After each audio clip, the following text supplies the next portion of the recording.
Your brain is hardwired to notice food. We're all aware of that. But have you ever paused to consider how your brain perceives beauty? It's hardwired to notice that too. And it doesn't just notice it, it savors it. Your brain essentially plays a highlight reel of beautiful moments, making them more vivid and memorable. This rewiring is triggered by activities like listening to music, enjoying nature, or spending time with loved ones. What about danger? Is your brain wired to notice that too? Absolutely. In fact, your brain is programmed to spot danger even when you're not paying attention. It's like having a personal bodyguard constantly on the lookout for potential threats. And if you thought cravings were just a result of an empty stomach, think again. Your brain has a direct line to your cravings, often hijacking them to ensure you seek out nourishing foods, which is important for survival. These cravings aren't just for any food, though. They're particularly strong for high-calorie, nutrient-dense options that our ancestors relied on for survival. So when you feel that craving hit, it's not just a passing fancy. It's your brain's way of ensuring you get the sustenance you need to thrive. But what about those times when your stomach is full and you still can't resist a snack? Well, in those instances, your gut is sending signals to your brain, letting it know it's already had enough. So why do you still crave food? In that case, it's likely due to your brain picking up on emotional cues rather than physical hunger. It's a reminder that the connection between your gut and brain is a two-way street, and understanding it can help you make better food choices. Let's dive deeper into this intricate relationship between your brain, body, and cravings. Your brain is also wired to seek out beauty, whether it's a stunning sunset, a work of art, or a cherished memory. Noticing beauty activates the reward pathway in your brain, flooding it with feel-good neurotransmitters like dopamine. This rewires your brain to savor the experience, making it more vivid and long-lasting. It's like creating a mental bookmark, ensuring you remember and appreciate the good times. But why does your brain do this? It's all about survival and thriving.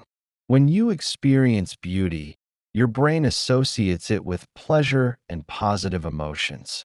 This makes you more likely to repeat that experience, strengthening your connections with others and improving your overall well-being. For example, listening to music you love triggers the release of dopamine, making you feel rewarded and encouraging you to seek out more music. Similarly, spending time in nature or with loved ones activates the same reward centers, making these activities feel fulfilling and enjoyable. But it's not just about positive emotions. The brain's response to beauty also helps process and store memories. By making the experience more vivid, your brain is more likely to retain and cherish those memories, making them a source of comfort and joy in the future. Think about a beautiful vacation. When you look back at the photos, you're not just reminded of the place, you're flooded with the emotions you felt being there. The thrill of exploring new places, the joy of spending time with family, the relaxation of being on a break. All these emotions come rushing back, making the memory more than just a collection of pictures. It becomes a treasured experience you'll likely want to repeat. Your brain's response to beauty isn't just a feel-good response. It's a survival mechanism. By seeking out and savoring beauty, you're more likely to find pleasure in life, strengthen bonds with others, and create lasting memories, all of which contribute to your overall well-being and survival.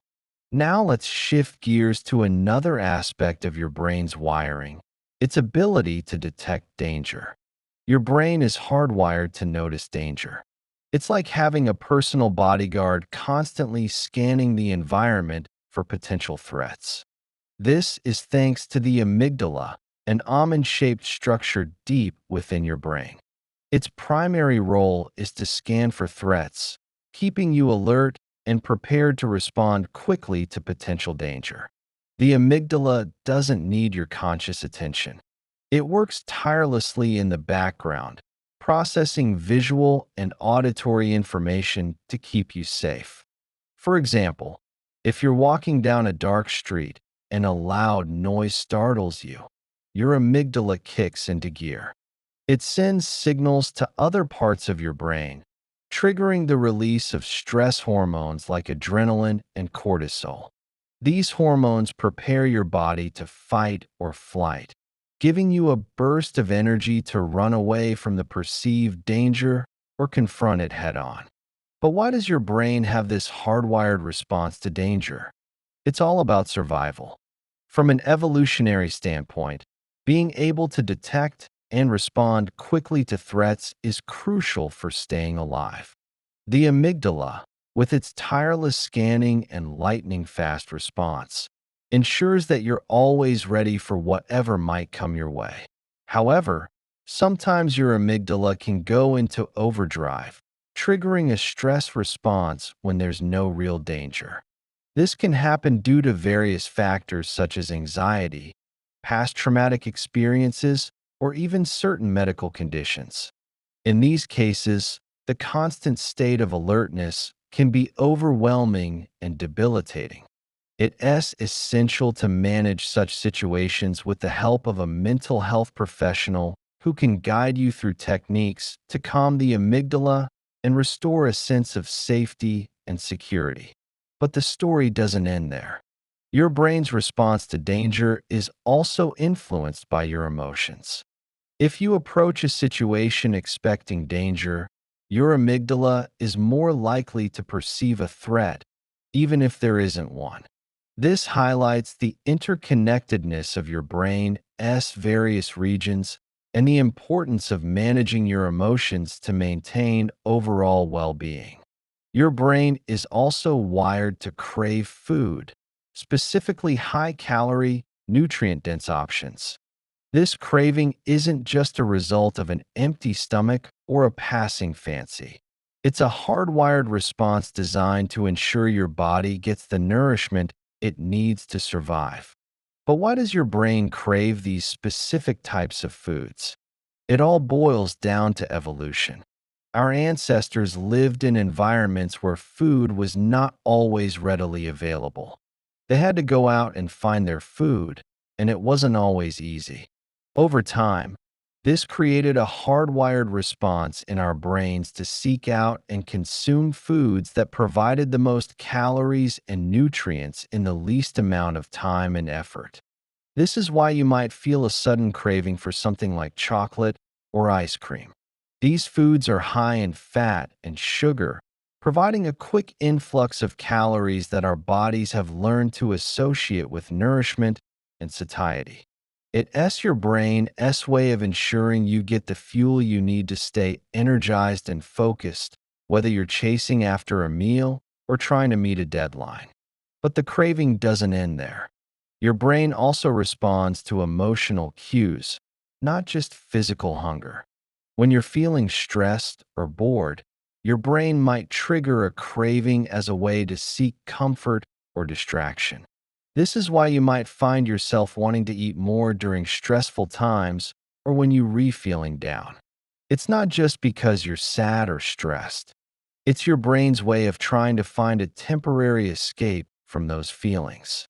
So the next time you feel a craving hit, ask yourself, are you truly hungry or is there an emotional component to it? Understanding the difference can help you make healthier food choices and manage your emotions more effectively. It's like your gut is giving your brain a heads up, letting it know that you're full and satisfied. But how exactly does this communication work? Well, your gut contains a network of sensors that monitor various factors like the stretch of your stomach walls and the levels of certain nutrients in your digestive tract. When your stomach is full, the sensors send signals along the vagus nerve to your brain, specifically to an area called the nucleus tractus solitarius. This region acts as a hub, receiving and processing information from various parts of your body, including your gut. Once the signal reaches the nucleus tractus solitarius, it's integrated with other inputs to produce a sensation of fullness in your brain. At the same time, your gut is also producing hormones that play a role in this communication. For example, when you eat, your stomach releases ghrelin, a hormone that stimulates appetite. After a meal, ghrelin levels drop as your stomach stretches and sends signals of fullness to your brain.